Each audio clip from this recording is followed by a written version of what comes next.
Hi developers, welcome back to code step by step. मैं हूं अनिल सिद्धू और नोड.जेएस के इस पार्ट में हम लोग बात करने वाले हैं कुछ बेसिक पॉइंट्स के बारे में जो हमें पता होना चाहिए नोड.जेएस की सीरीज स्टार्ट करने से पहले।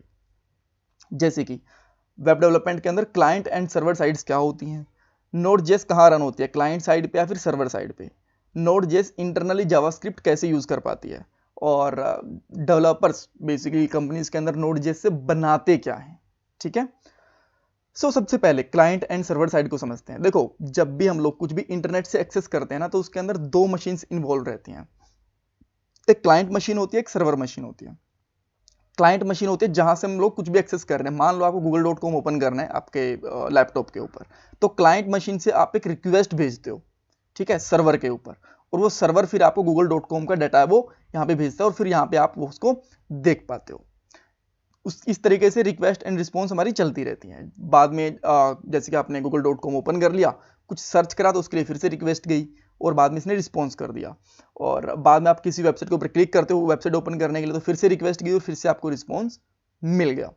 तो ये एक आर्किटेक्चर होता है बेसिक, जहां पे हम लोग कुछ भी इंटरनेट से एक्सेस करते हैं। तो अब आप बोलोगे कि इसके बारे में हम क्यों पढ़ रहे हैं। देखो, एक्चुअली दो तरीके की प्रोग्रामिंग लैंग्वेज होती हैं, एक जो क्लाइंट साइड के ऊपर रन होती हैं, एक जो सर्वर साइड के ऊपर रन होती हैं।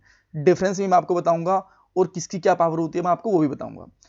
जो क्लाइंट साइड के ऊपर रन होती है, जावास्क्रिप्ट, HTML, CSS, जिससे हमें हमारी वेबसाइट डिस्प्ले होती है। जैसे कि मैंने भी क्रोम ब्राउजर खोल रखा है, जो मैं आपको दिखा रहा हूँ ना, ये सब कुछ इनकी हेल्प से हमें दिख रहा है।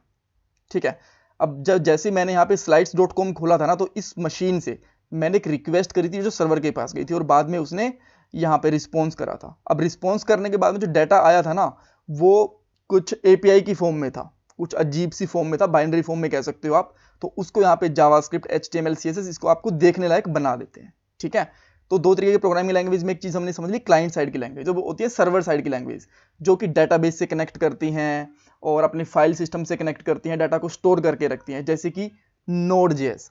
तो क्या ये नोड.जेएस अकेला एग्जांपल है? नहीं, पाइथन, जावा, PHP सारी की सारी यहाँ पे सर्वर साइड की लैंग्वेज होती है।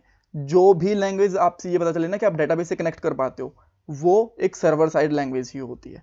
बिकॉज डाटाबेस कहाँ पड़ा होता है? सर्वर साइड में। तो क्लाइंट साइड पे जावास्क्रिप्ट होती है। जावास्क्रिप्ट क्यों नहीं एक्सेस कर पाती डाटाबेस को? बिकॉज ये क्लाइंट साइड पे होती है, सर्वर साइड पे नहीं होती है। ठीक है, तो इन दोनों के बीच में कम्युनिकेशन कैसे होता है, डाटा कैसे आता है? API के थ्रू। हम यहाँ से कुछ रिक्वेस्ट भेजते हैं, API के थ्रू हमें डाटा वापस मिलता है। ऑलराइट, ये चीज हमें समझ में आ गई। अब एक चीज बोली जाती है कि नोड.जेएस इंटरनली जावास्क्रिप्ट यूज करती है। वो कैसे? अच्छे से समझना, रिलैक्स होके।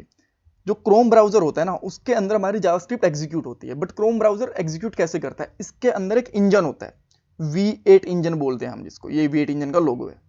तो ये क्या करता है, जो भी इसके पास कोड आता है उसको V8 इंजन के पास में भेजता है, उसको एग्जीक्यूट करके रिजल्ट मिल जाता है। तो नोड.जेएस वालों ने क्या सोचा कि देखो, जिसको जावास्क्रिप्ट आती है, अगर उनको इसको हम एक फुल स्टैक डेवलपर बनाना चाहें या फिर एक बैकएंड डेवलपर बनाना चाहें, तो क्या कर सकते हैं? V8 इंजन को हम यूज कर लेते हैं, तो जावास्क्रिप्ट का सेम कोड हमारा बैकएंड में भी यूज हो जाएगा। तो उन्होंने क्या करा, नोड.जेएस के अंदर V8 इंजन यूज कर लिया। अब V8 इंजन क्या करता है, V8 इंजन को जावास्क्रिप्ट का कोड देती है, ये इसको रिजल्ट दे देता है, और बाद में जो डाटाबेस से कनेक्ट करना होता है या फिर फाइल सिस्टम से कनेक्ट करना होता है, वो हम लोग कर पाते हैं। तो आप बोलोगे यहाँ पे कुछ लिखा हुआ है रिटन इन C++, ये क्या है? देखो, V8 इंजन ये बेसिकली C++ लैंग्वेज के अंदर लिखा गया था। तो क्या हमें C++ भी पढ़नी पड़ेगी? नहीं नहीं, उसकी जरूरत नहीं है। ये इसका इंटरनल वर्किंग प्रोसेस है, उससे हमें कुछ लेना देना नहीं है। हम लोग बस जावास्क्रिप्ट वाला कोड ही यूज करेंगे नोड.जेएस के अंदर, कुछ थोड़ी बहुत चीजें और देखेंगे। अब बात आती है कि नोड.जेएस डेवलपर करते क्या है। देखो, उनका काम होता है APIs बनाना। नोड डेवलपर बेसिकली APIs बनाते हैं, 80 to 90% डेवलपर।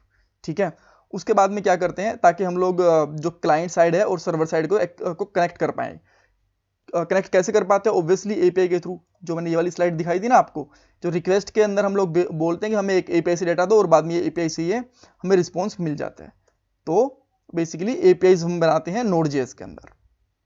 ऑल राइट, सो क्या वो जो API है बस वेब के लिए काम में आते हैं? जी नहीं, वो API एंड्रॉयड के लिए, iOS के लिए, कहीं भी जहां पे आपको API की जरूरत पड़े, आप नोड.जेएस की API यूज कर सकते हो। सबके लिए सेम API ही बनती है। ऐसा कुछ नहीं है कि वेबसाइट के लिए कुछ अलग से API बनेंगी, एंड्रॉयड के लिए कुछ अलग से API बनेगी, iOS के लिए अलग से API बनेगी। जी नहीं, एक API बनती है। मोबाइल एप्लीकेशन भी उसको वही यूज करते हैं, में भी सेम यूज करते हैं, और वेब के अंदर भी वही यूज करते हैं। क्या Node.js के अंदर हम लोग वेबसाइट बना सकते हैं? जी हाँ, हम लोग इसकी हेल्प से वेबसाइट भी बना सकते हैं, बट वो रेयरली बनते हैं, बहुत ही कम बनाते हैं। जैसे हम लोग PHP में वेबसाइट बना सकते हैं ना, वैसे ही इसमें भी बना सकते हैं, बट बहुत ही कम लोग बनाते हैं, मोस्टली APIs ही बनती हैं। तो अब थोड़ा सा और एक कॉम्प्लेक्स स्ट्रक्चर समझ लो। ये हमारा सर्वर जहाँ पे नोड होती है हमारी, ठीक है। तो वेब ऐप से या फिर मोबाइल ऐप से एक रिक्वेस्ट आती है कि हमें कुछ ना कुछ डाटा चाहिए, तो ये सर्वर डाटाबेस से कनेक्ट करता है, फिर फाइल सर्वर से कनेक्ट करता है, यहाँ से डाटा लेता है और वापस से वेब ऐप को या फिर मोबाइल ऐप को जो उसने मांगा था उस डाटा को रिटर्न कर देता है। तो ये एक सिंपल सा फ्लो भी होता है। Thank you so much for watching this video. और नेक्स्ट वाली वीडियो के अंदर हम लोग बात करेंगे कि Node.js को इंस्टॉल कैसे कर सकते हैं। अब आपको आई थिंक समझ में आ गया होगा। Node.js से रिलेटेड अभी कुछ भी क्वेरी है तो मेरे से पूछ लेना, कमेंट बॉक्स में पूछो, मैं डेफिनेटली आपको आंसर करूंगा। Thank you so much for watching this video.